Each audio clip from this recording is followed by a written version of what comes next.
Apple unveiled the long-awaited iTunes Radio on the first day of its developers conference in San Francisco. The music streaming service can be accessed through iTunes on any device. Apple CEO Tim Cook and other company executives unveiled a powerful new MacBook Pro and new operating systems for desktop and mobile devices. This is Apple's first major product launch since last October.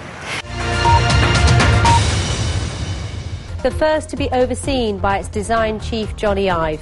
It sports a parallax effect, which means icons shift against the background image as an iPhone user tilts their handset one way and another. This is based on feedback from some of the phone's users. The firm also announced iTunes Radio, a streaming music service, as well as a sneak peek at its upcoming Mac Pro desktop model.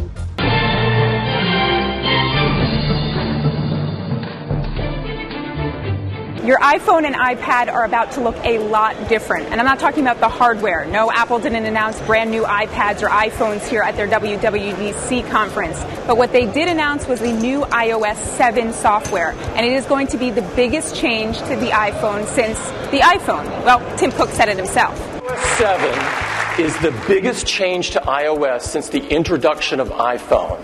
So what does iOS 7 have and what's it going to bring to your phone? Here are the top features. Number one, design. This is not the iOS you have known. The design has been completely overhauled. No more notepad-looking Notes app or plain weather app. Everything is cleaner and fresher looking. My first impression, it looks great. Number two, control center. I've been complaining about finding the Wi-Fi toggle in the settings menu for years. Now you can just swipe up and you have a whole clean panel of controls. Number three, multitasking. This is what I've been waiting for. Instead of having no idea what app you're going to go into next, you'll now get a preview of the app when you double tap on the home button. The fourth has to do with the camera. You're not going to be able to take better shots with your camera, at least not yet, but you're going to be able to edit them better. They're putting filters right in the camera app, very similar to Instagram. Probably not going to replace Instagram, but it's kind of cool. Last but not least is Siri.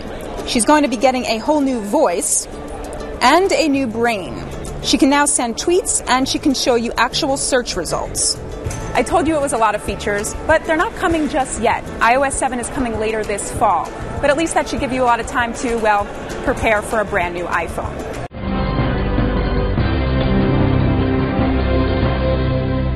It's drawing attention also because Apple's top designer Jonathan Ive was involved in modifying the operating system for the first time.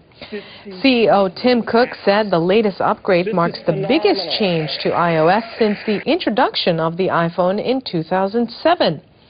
Apple officials also announced a plan to launch a free music streaming service in the U.S. in an apparent bid to compete with Google.